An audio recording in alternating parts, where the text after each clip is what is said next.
Paranormal Investigations Hawaii, from the case files of Harry Wong, Paranormal Investigator. Short Scares Number 2, The Christmas Menehune.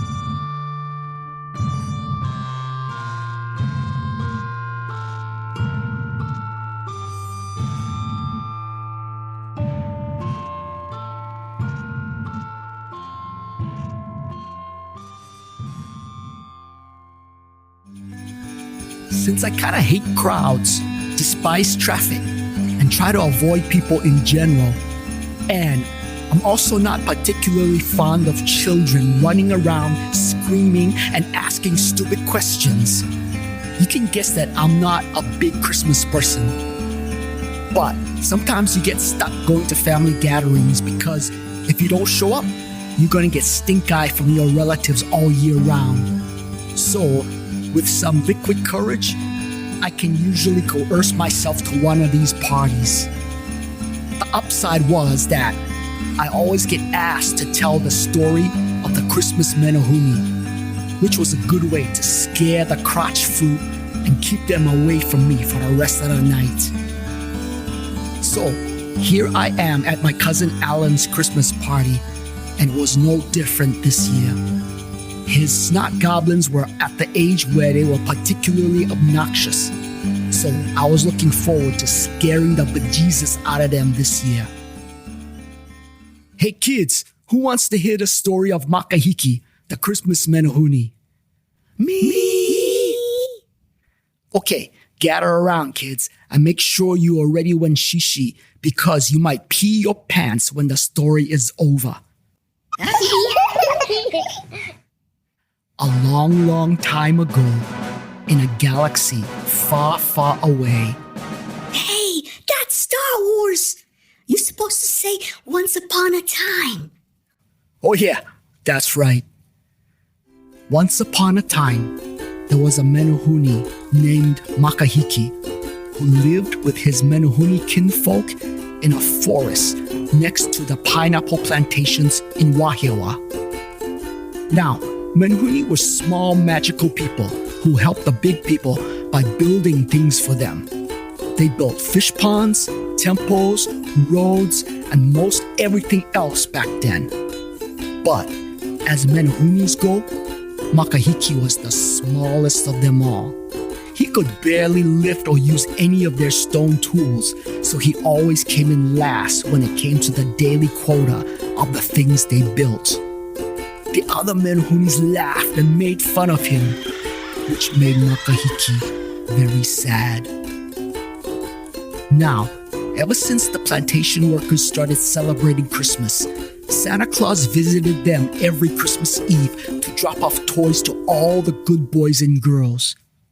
Most people may be unaware of this, but Santa had an evil counterpart named Krampus, a malevolent, demonic, horned creature who also visited every Christmas Eve to punish the naughty children and to eat the worst ones. He would bite into their arms, rip it out of their sockets, and then chew it up, dripping blood and kitty flesh all over the place, swallow it up, and then he would bite off their... Hey, tone it down a bit. You're gonna scar them for life. Oh, sorry, Alan. Anyway, where was I? Oh, yeah. So, on this one particular Christmas Eve, Makahiki, who came in last again on the daily Menehune build quota, ran away from his forest home just around midnight to escape the teasing from his fellow Menehunes. He cried as he ran, the taunts still echoing in his head until his little legs almost gave out. He stopped, and wouldn't you know it, he found himself right at the edge of the Big People plantation, just as Santa Claus arrived to drop off toys to the boys and girls. Makahiki watched in fascination as Santa rode his sleigh with his 8 reindeer and landed on each plantation house to drop off presents. But he noticed there were some houses Santa didn't visit. Makahiki remembered overhearing the big people say that Santa only gave presents to the good boys and girls. So he thought that the houses Santa skipped must have been where the bad boys and girls lived. Then, almost as soon as he arrived, Santa finished and flew off again onto his next location. Makahiki thought Santa must be a special, magical big person. He'd never seen any other big people do magic before. He thought about all the good boys and girls who will wake up with new toys in the morning, and this made him happy, so happy that he forgave the Menehune who made fun of him. He was just about ready to return home when he heard another noise from up in the sky. He looked up to see what he thought was another sleigh, but no, it was a flying chariot, pitch black in color. It was so dark that it was almost invisible in the night sky. Leading the chariot was what looked like a winged black horse, but it was like no horse Makahiki ever saw. It was huge, as big as a house, but something was wrong with it. The horse looked dead. There were big patches of skin and flesh which fell off as the horse flew overhead.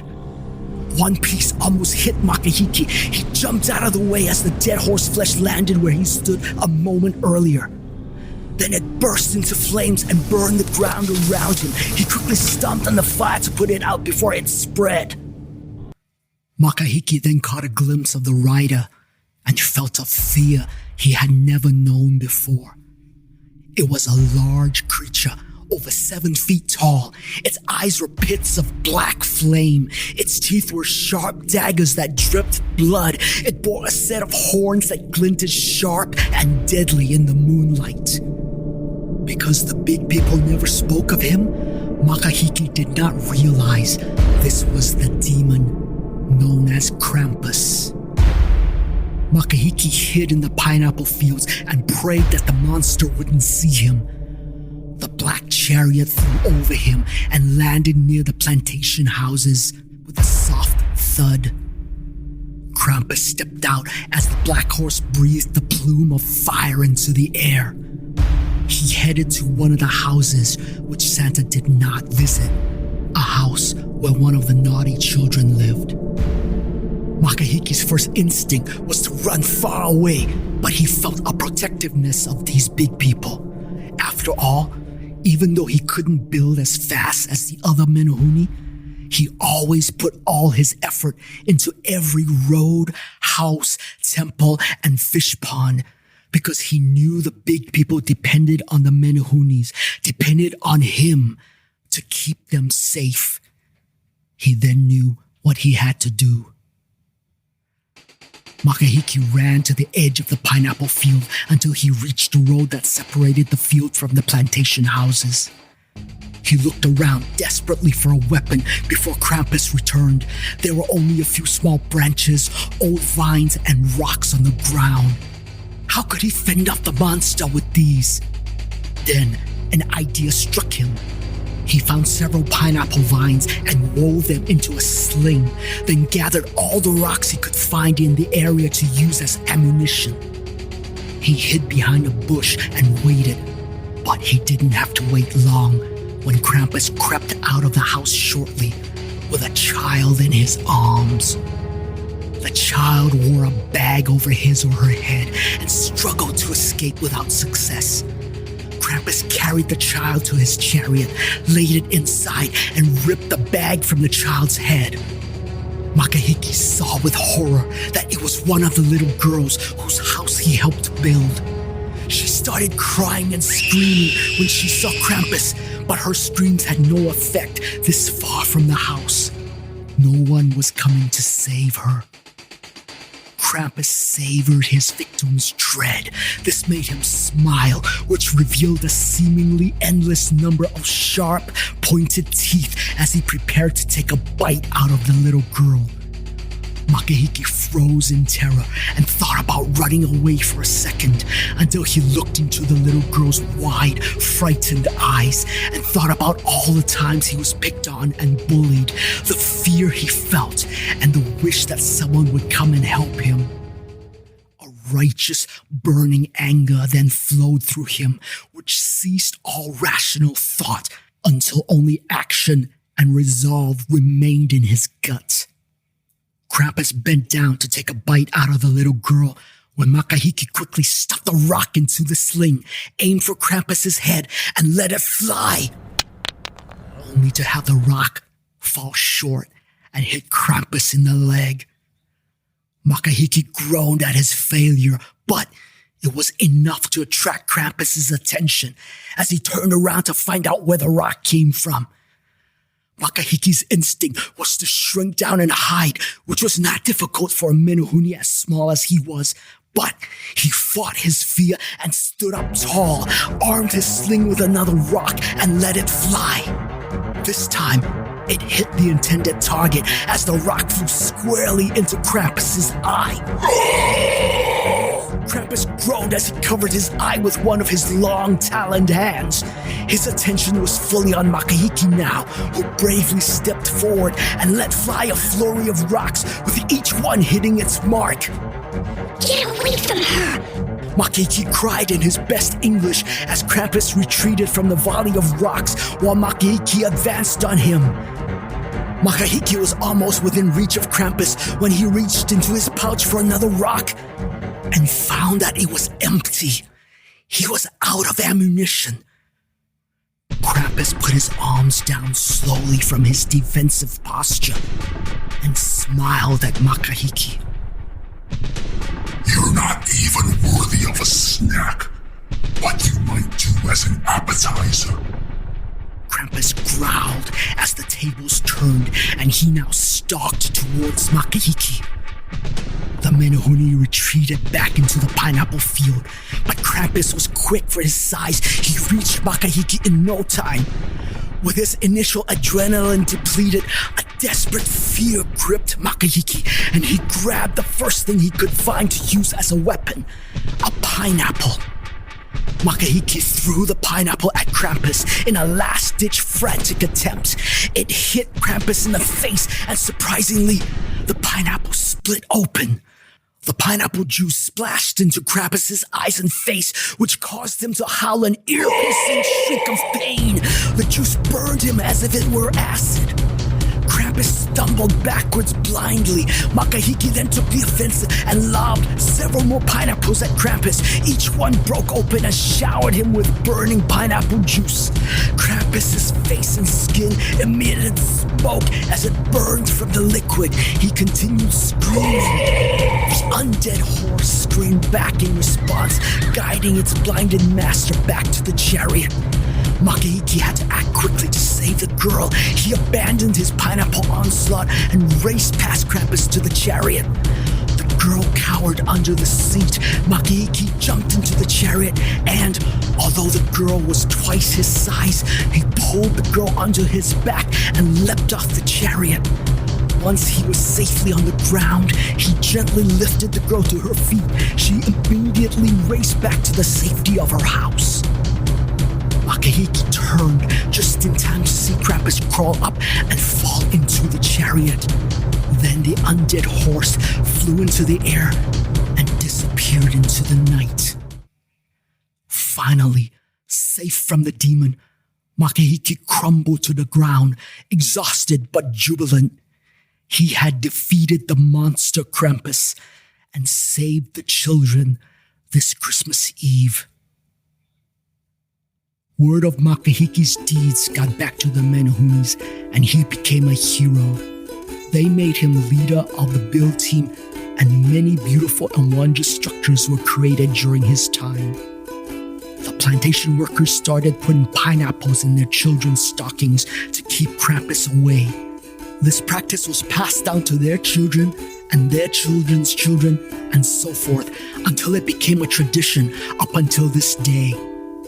And that's how it came to be that we put pineapples in children's Christmas stockings.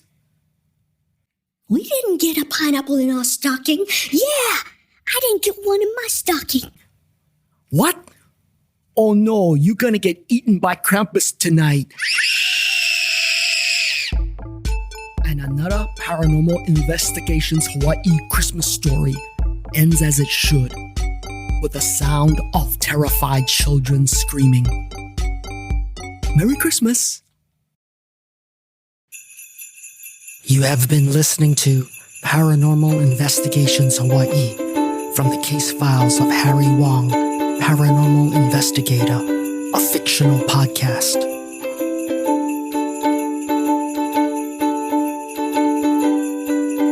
He's the littlest Menehune, and his name is Makahiki. Don't you be fooled by his size, he's as strong as a tiki.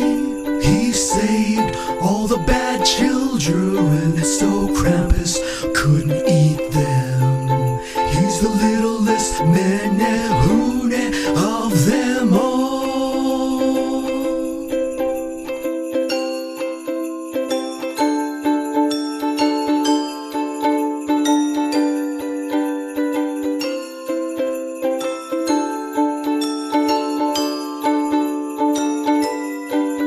He saved all the bad children, so Krampus couldn't